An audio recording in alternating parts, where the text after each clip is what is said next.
Hello, you wonderful people, and welcome to another episode of Super-Fanta-Fi. This being a show where we talk about TV shows of the supernatural, fantasy, and or science fictional genre. For today's episode, I'm going to talk about episode 9 of Cowboy Bebop. A great episode. A lot of really interesting things went down in this episode, so let's break it down. Well, first and foremost, this episode gives us insight into everything that went down 3 years ago. Obviously, kind of getting to see that kinship between Vicious and Spike. Even that whole thing at the beginning of it's like, oh, like the ecstasy of basically having someone shave your balls with like a razor, and he was like, what? I would never, no normal person wants anyone with a straight razor near their dick, and he was just like, oh, come on. I was like, what do you do? He's like, I keep it all natural. He's like, oh, tell me you at least you trim, you animal. And it's just like, yeah. And just like the whole thing is like, Spike is trying to kill the guy with a garrote, and then Vicious comes over and stabs him. He's like, what are you doing? It's like, that's why I went with the garrote so it wouldn't have to be a mess. He's like, I was inspired. He's like, you had to clean this up. He's like, well, I didn't clean up. You're the one, I did all the hard work, and witnesses came in, but it's like, right, Spike lets them go because it's a child. I guess that's not a Syndicate thing. I think that's just a Spike thing of like, right, no kids. And, obviously like his bleeding heart and everything of just how much of a soft spot he has. But they go and sit down with Stax, who's Capo at the time, which that actor, best thing I know him from is, blanking on his character's name because it's been a while, but thing I know him from Netflix-wise is Longmire, so... But, basically the Syndicate is trying to do business with, that essentially a Neptune crew. I forgot what, their name was necessarily, but it's like, oh, we're going to be working with the Neptunes because it rains, diamonds on Neptune or something like that. But there's also, a bigger play it here because, the Syndicate's trying to, expand their operation and expand, and everything. So they want Vicious to kind of take lead on this, but they also want Fearless there as well. Obviously, this is a whole thing about, Vicious having an opportunity to prove himself, but the real reason why Fearless is there is because he's meant to keep an eye on him, because it's like, right, the only reason why he ever gets away with half of what he does is because you are always there to clean up his mess. I'm here to need you to keep him in line, because this deal is too big for him to fuck this up for everybody, so we need you to rein him in. You've always been the one that could do that, so, because obviously because this is while him and this is when Vicious and Faceless, I'm just not saying, keep saying Faceless, Fearless are they're the grunts, and this is an opportunity for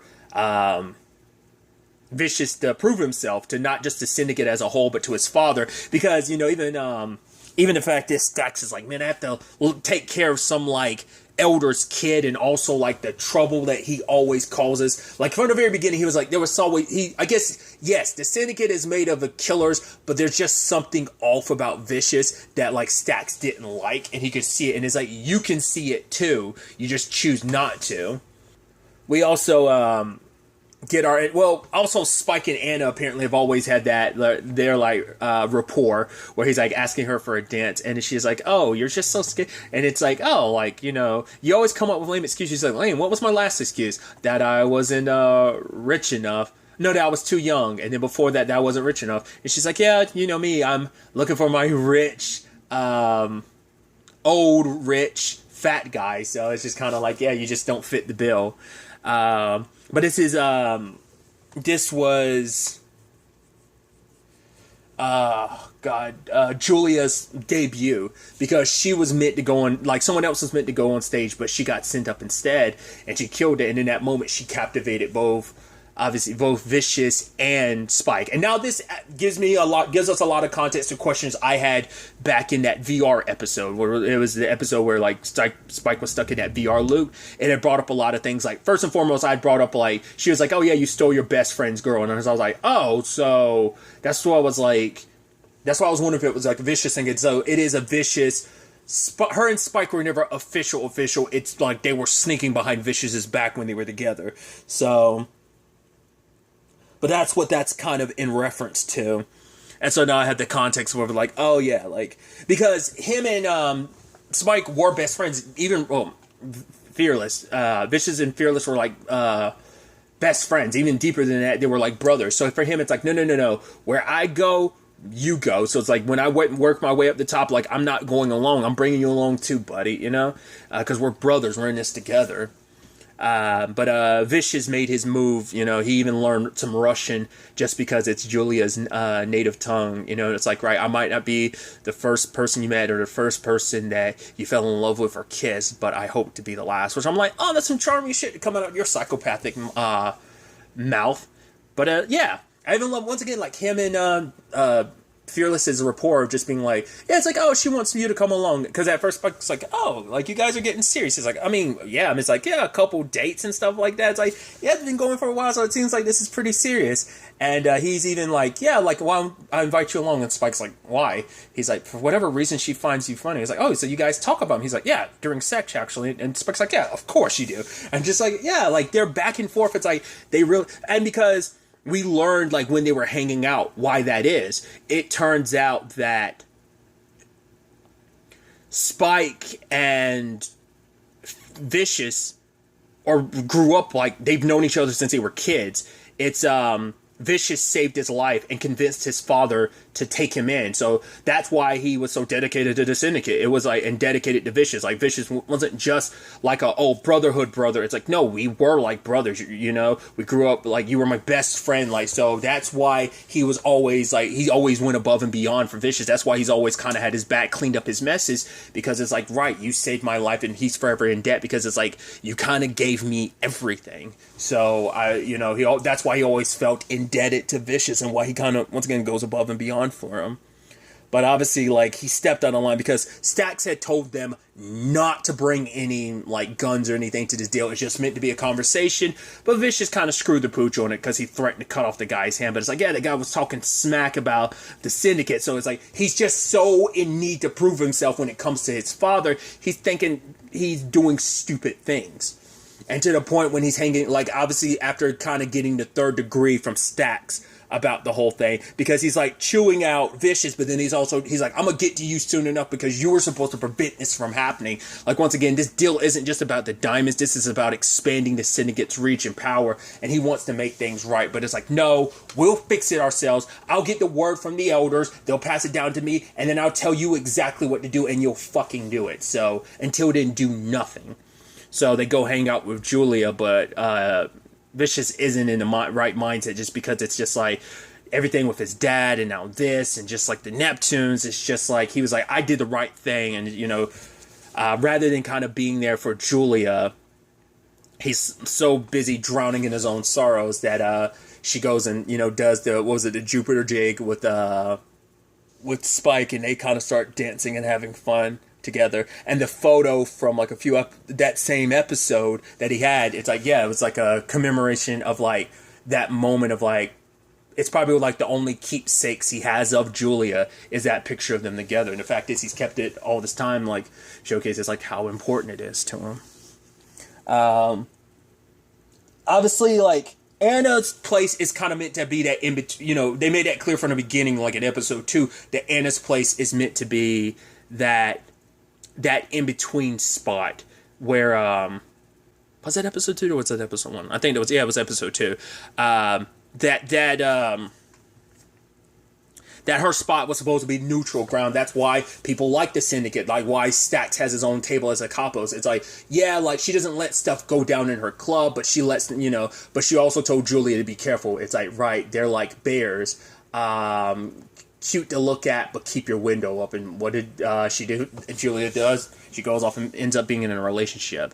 But despite all that, Anna is like, right, you know, you do your job. So it's like, now it's like, I want you to be a headliner here. So to see that beginning, and she tries to tell Vicious that, but he's just drowning in his own sorrows about things. He'd rather drink than dance. And so Fearless goes off and hangs out with her. So while they're all kind of driving around, and it's just like, oh, they're like buddying up, because, you know, because at first I was like, the whole thing between Julia and Fearless happened pretty quickly, but it's like, no, like, they've hung out together. Like, this is just a first time probably in a while that they've hung out together in this episode with that moment. But like, because Vicious said the thing of like, right, for whatever reason she thinks you're funny, so they've been around each other. So that's why I was like, oh, this whole thing happened. But it's like, no, it's been happening for a while now.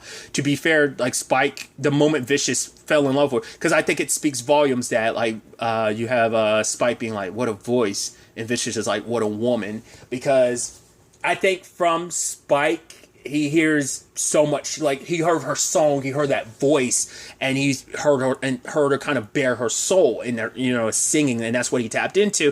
Whereas Vicious, sadly, she's always been kind of a possession. Like, it's like, does he really know how to love? I don't know. Like, the kid's damaged, like, just from everything that went down. Because, but, while they're hanging out and everything, because we'll circle back to that topic, he runs down Kaching, who's one of the Neptunes, and he ends up running the dude down, beating the crap out of him. And I do like the cut between Spike and Julia, and then Vicious and Kaching, like him killing him.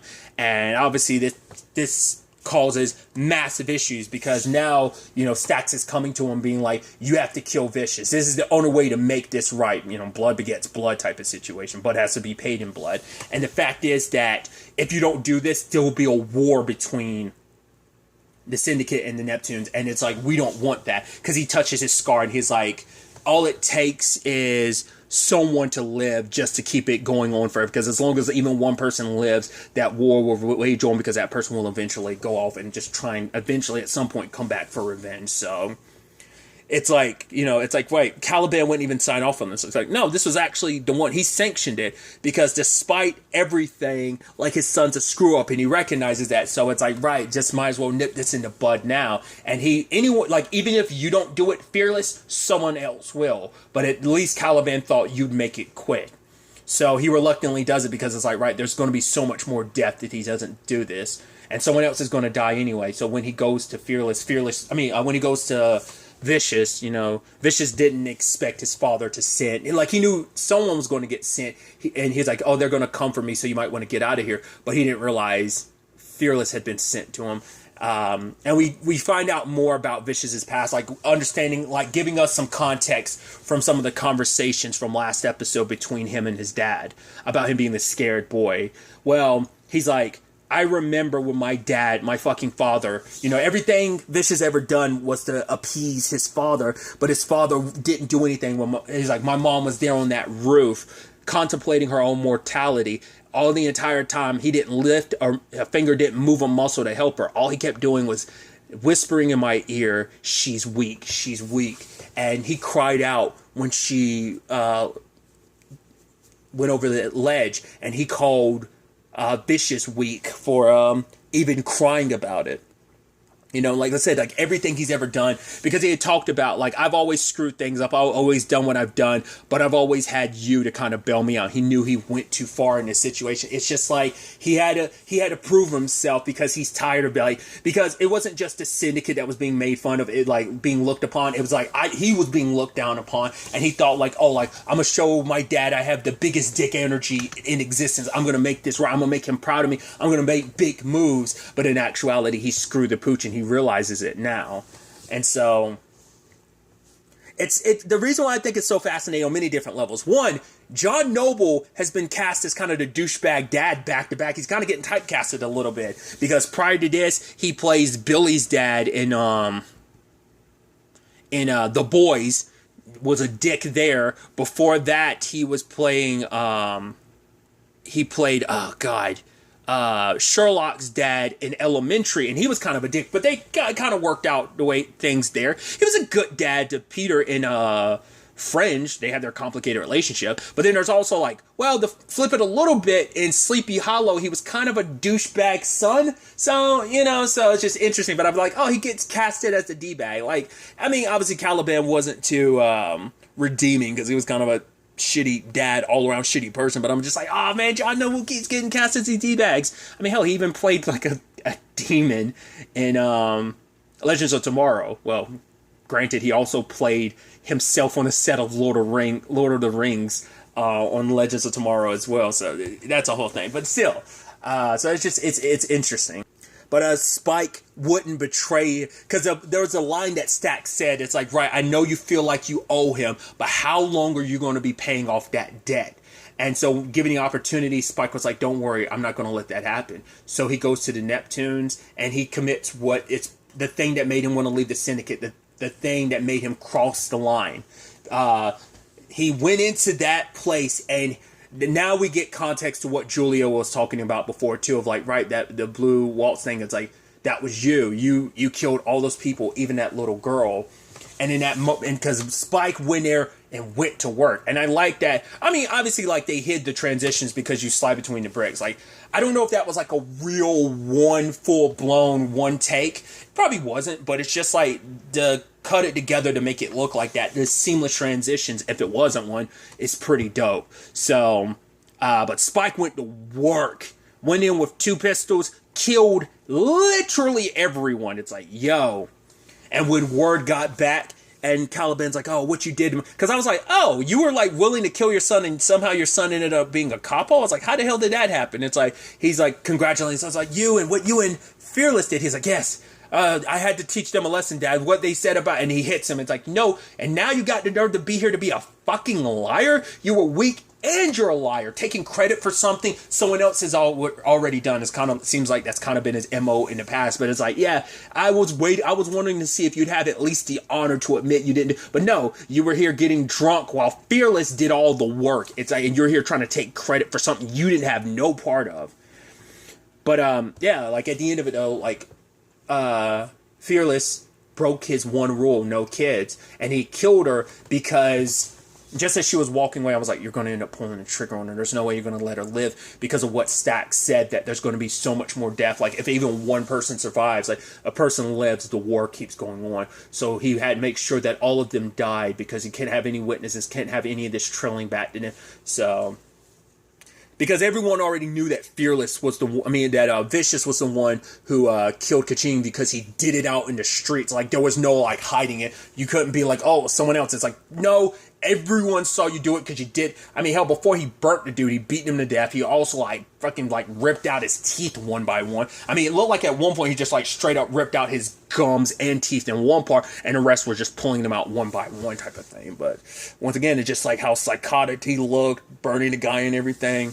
Like, yeah, there was always something wrong with him. But he's also the one that, because Spike wanted to leave. I know I can't help it. I just keep flipping back and forth. But he wanted to run away with Julia. It's like, right, but Vicious, he'll never... It's like, no, we'll hide away from him. They'll never find us. I promise I'll protect you. And he went to Anna, which Anna didn't want him to do this because, like, you're not going to drag her in the middle of this. But it's like, right, she'll be safer with me than Vicious. And it's like, even Anna had to admit that. So it's like, all right, go... I'll help you out. I'll get Grin to, like, get you the paperwork and stuff like that. They were going to run away together. But somehow Caliban found out about it. I mean, it's the syndicate, so they probably, like... I don't know if he already knew about, like, Fearless and Julia and just never said anything, or was it a situation of... he just found out because, like, the paperwork went in. Because at first I was like, wasn't Anna that said anything? I was like, no, doesn't look like it was Anna nor Grin. Like, I think it's just the moment the paperwork was being made, Grin probably had to put in a favor with someone. That person probably works for the syndicate and let them know, like, hey, one of your boys is trying to split with this dame. And it's like, oh, Caliban probably put it all together. So, because obviously the whole Fearless and Julia thing was only like a recent thing. So, but he made it sound like, oh, they've been screwing behind Vicious's back the entire time. And it's like, right, you want to be a capos? Like, go ahead and deal with this. Like, you know, because at first it's like, I thought Fearless was dedicated to the syndicate, and you thought he was dedicated to you, but it turns out we were both wrong. Because Caliban's like, yeah, he dedicated to me because I brought him in. I gave him this family. I gave him this power. I gave him this position. Without me, he'd be out in the streets. He'd have nothing and no one. You know, and that's, I mean, that very reason is why he did what he did to for Vicious, and for that to be the heartbreaking thing that he sacrificed a piece of his soul. Like, he'd done stuff he's not proud of before, but this was a line that he had crossed. Like, he'd never probably been responsible for so much death, killing a lot of people, like even breaking his code at the end there. Like, I mean, I'm sure for Spike, it's like, no, like this might have been the last straw for me, but it still doesn't make up, like this, me trying to walk away from all this doesn't escape, like all the death I've caused, like a part of the syndicate. It doesn't wipe away my sins, doesn't even begin to wash away my sins, you know? And that's, you know, and even the last line of the episode is like, you're going to carry that weight. And like, yeah, he carries the weight of not just what happened in that bar, everything that he's ever done, because it put things in perspective for him. Like how far he would, the fact is that he was willing to go that far for someone, to go for that far, like cross his, you know, at least he had some form of a code. Like I think even if he hadn't killed her, it still would have been like, I was responsible for single-handedly killing all those people. That's why Jet thinking like, oh, you're some war hero, stings even more, because it's like, Jet, you are an actual cop. You are actually a good guy. I'm not. I did a lot of terrible stuff when I was part of the syndicate, so it's like, I don't like being even the word hero even like misconstruedly associated with me. I'm not a good guy. I never have been, and I never will be. So all the jokes and everything is all to hide, and the sarcasm is all meant to just hide, you know, like I brought up before, like the pain is deep inside of just like, right, the mistakes I've made. So we now also have context of like why Julia in the VR loop said like, do you know why I didn't show up? Because I was more afraid of you than Vicious. Because he probably told her exactly what he did. That's why she was like, oh, well, she might not have known. He probably never explained what he did, but having it thrown, like either that was his subconscious manifesting that because that's the most terrible thing he's ever done. And he did it he did it for Vicious. But then on top of it, it could just be like, she heard about, like, the argument could be like, if she does know about it, she found out about it well after the fact of what he did. That, or like, because he did come to her, like, after everything, he was still covered in a little bit of blood. So I don't know if he confessed all that to her, and that was just his consciousness being like, yeah, you told me about it. So it's like, why do you think you are more of a monster? Because Vicious done some terrible stuff, but he's never done something to that extent, killing all those people, killing that girl, you know? And that was, once again, just his guilt. I mean, granted, the Londis machine was just trying to, like, the AI was just trying to get him to sever his ties with Julia, but still. But the reason why she didn't show up is because Vicious, you know, sent one of his people to take her back to the penthouse. And that's why she was like, oh, what, do you know why I didn't show up? Because now Vicious made it sound like, oh, she chose me over you. And it's like, no.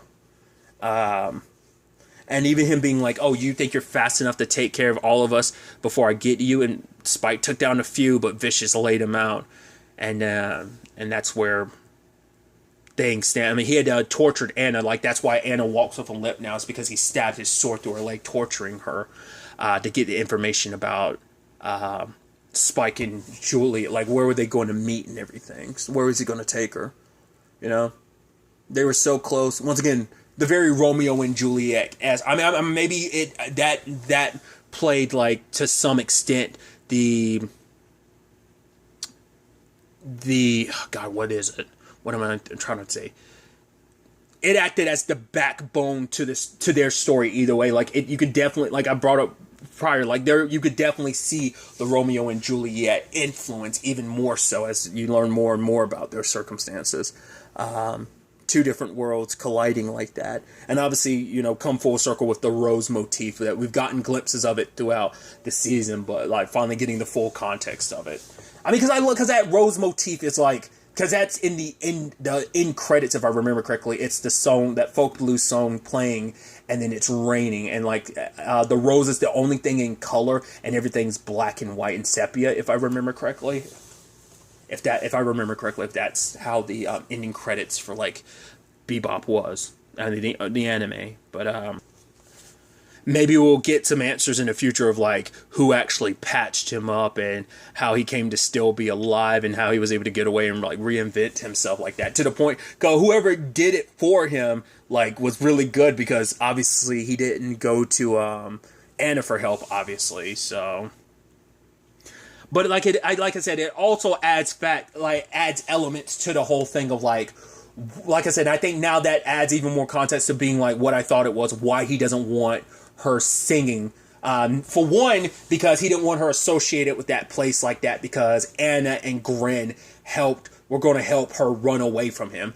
Two, like, once again, it is a thing that, like, you and Spike, like, no, it's like, no, that voice, once again, voice is going to, your singing will be only mine. He probably doesn't even want her to sing at all, because that's what Spike loved. He was like, oh, that voice. So maybe that's even more reason why. Like, oh, last thing I'm going to let you do is step out on me again. But once again, she's more of a possession than she is a person, especially after finding, like, you know, he deluded himself to believe he was in love. And I think he continues to delude himself into believing that he's in love with her. But in actuality, she's just a possession, something for him to possess, because he, you know, he's got his own mommy issues. And it's like, right, like, I'm not going to have something I love taken from me again, because his mom was taken from him because of his dad, and Julia was almost taken from him because of Fearless. So parallels that can be drawn in that regard too. But yeah, you know, now you add more context of why he hates Fearless so much. It's because it's like, you try to steal my woman from me. It's like, even though I mean, because truth be told is he always had a looming, like, blade above his head, because my dad will always look at me as pathetic, because once again, I was never good enough for him. Once again, his insecurities, I was always weak in his eyes, and you were always the stronger person in many different regards, to the point Julia chose you. You did all that. Once again, it was for your sake, so that you wouldn't die. But no, it doesn't matter, because you still betrayed me, brother, by trying to run away. Because not only were you running away with my woman, you were leaving me behind too. So it was a double betrayal in Vicious's eyes. So, like I said, it gives us a lot of context for a lot of stuff, a lot of that complicated triangle. But it's definitely going to be interesting to see where things take us going forward into the next episode, which is the season finale. So it's going to be interesting to see how the live action wraps up this season. But really, that's all I'm going to talk about. Till the next time we meet, be happy, be safe, live life to the fullest, and enjoy it. Good day, and goodbye.